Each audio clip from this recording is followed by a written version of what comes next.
Next question देखते हैं, question number 63।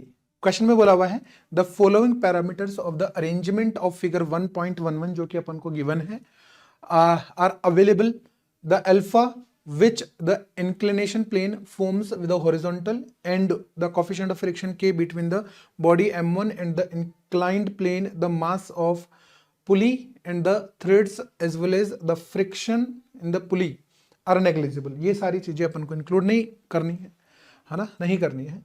assuming both the bodies to be motionless at the initial moment, initially पूरी की पूरी मतलब पूरा सिस्टम स्टेशनरी है, रेस्ट पे है।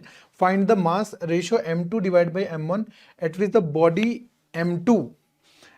तो m2 की अपन को डिफरेंट डिफरेंट कंडीशंस गिवन है, जिसमें कि अपन को ये बताना है कि m2 अपॉन m1 का रेशियो जो है वो कौन कौन सा होगा, कितना होगा, किसके लिए। पहले स्टार्ट्स मूविंग डाउन, मतलब जब m2 अगर मूव कर रहा है नीचे की तरफ तो रेशियो m2 अपॉन m1 कितना होना चाहिए, स्टार्ट गोइंग अप और इट इज एट रेस्ट।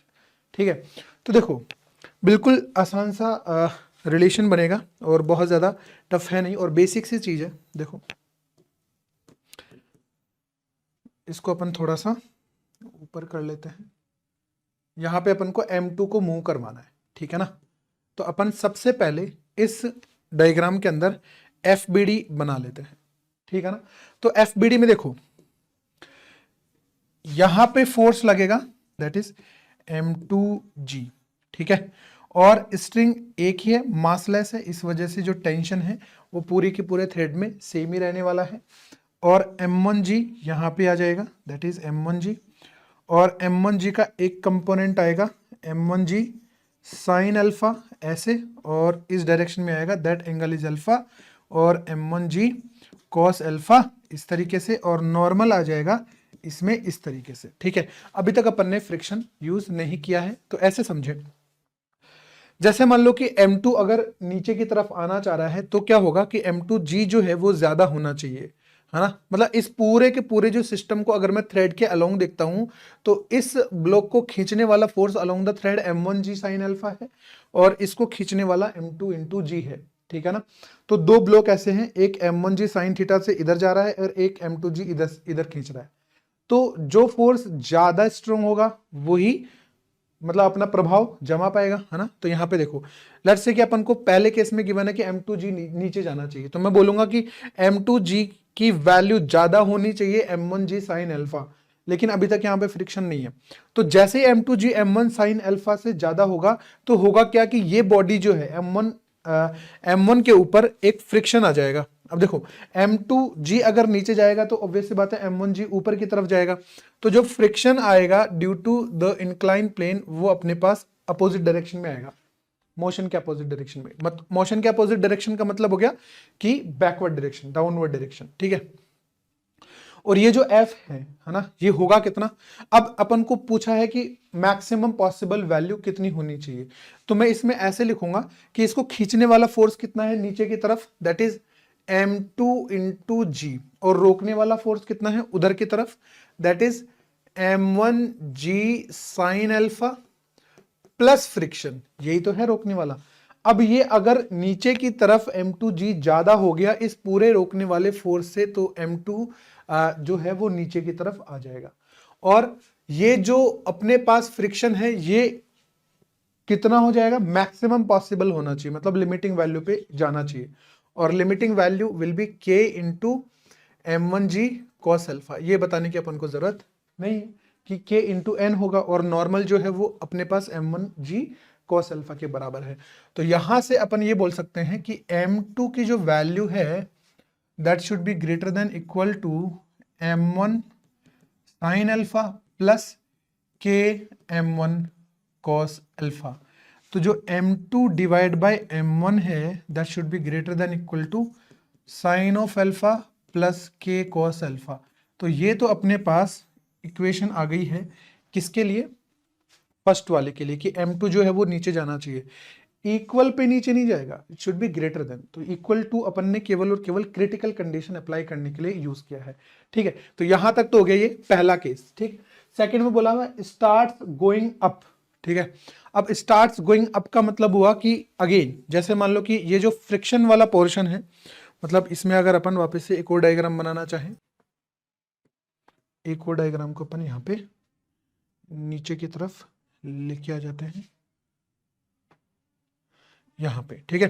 तो ये तो केस हो गया पहला, है ना। अब अपन दूसरे केस की बात करते हैं। दूसरे केस के लिए अपन ऐसे समझ सकते हैं कि यहाँ पे अगेन फ्रिक्शन नहीं है, यहाँ पे देखो, है ना, फ्रिक्शन नहीं है, और केवल कौन कौन अप्लाइड है यहाँ पे फोर्सेज में, एक तो है m1 साइन अल्फा, एक है m2g। अब यहाँ पे अपन को ब्लॉक m2 को ऊपर लेके जाना है, मतलब m1g साइन अल्फा ये ज्यादा हो जाना चाहिए m2g से। अगर m1g साइन अल्फा ज्यादा हो गया m2g से, तो होगा क्या, जो फ्रिक्शन आएगा, है ना, वो अपोजिट टू द मोशन लगेगा या फिर टेंडेंसी ऑफ मोशन लगेगा, ठीक है। तो यहाँ पे जो फ्रिक्शन अब आ जाएगा m1 के ऊपर, वो किधर आएगा, वो आ जाएगा ऊपर की तरफ, ऐसे, ठीक है ना। मतलब नीचे की तरफ फ्रिक्शन, नीचे की तरफ जो फोर्स है m1g sine alpha, that should be greater then f plus m2g, opposite direction में, है ना। तो यहां पे अपन क्या लिखेंगे, m1g sine alpha, second case के लिए बात कर रहे हैं अपन, that should be greater than, है ना, f प्लस m2g। तो m2g को अगर मैं बोलूं तो m2g should be less than m1g sine alpha minus f की वैल्यू अपने मैक्सिमम पॉसिबल वैल्यू पे जाएगी, that is k into m1g cos alpha, m1g cos alpha. तो यहां से देखो m2 should be less than equal to, या फिर डायरेक्ट लिख देते हैं m2 divide by m1 should be less than equal, less than to sine of alpha minus of k cos of alpha. तो ये अपने पास कंडीशन हो गई कौन सी वाली, जब ब्लॉक m2 ऊपर की तरफ जा रहा है। और थर्ड कंडीशन है जब ब्लॉक रेस्ट पे रहेगा। रेस्ट पे कब रहेगा, जब m2g इस वैल्यू से तो बड़ा हो जाए और ये जो वैल्यू अपन ने निकाली थी इससे छोटा हो जाए, क्योंकि दोनों ही ये वो कंडीशंस है जहां पे जो फ्रिक्शन है वो अपनी मैक्सिमम वैल्यू पे नहीं पहुंच रहा, या फिर मैं बोलूं these are the conditions which are critical condition for motion, मतलब जस्ट मोशन से पहले की कंडीशन है ये वाली, है ना, इक्वल टू वाली। तो अपन क्या करेंगे, अगर मेरे को पूछा गया है कि भाई थर्ड केस में क्या बोला हुआ है, the m2 should B at rest. तो m2 should B at rest का मतलब ये हुआ कि जो m2 अपॉन m1 की वैल्यू है that should be greater than इसके, किसके, sine alpha minus k of cos alpha से तो बड़ी होनी चाहिए और छोटी होनी चाहिए sine of alpha plus k of cos of alpha.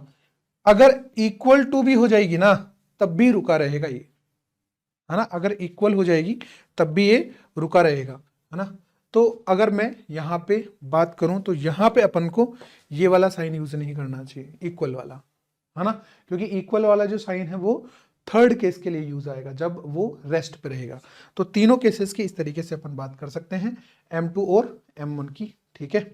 चलिए नेक्स्ट क्वेश्चन देखते हैं अपन आगे की तरफ।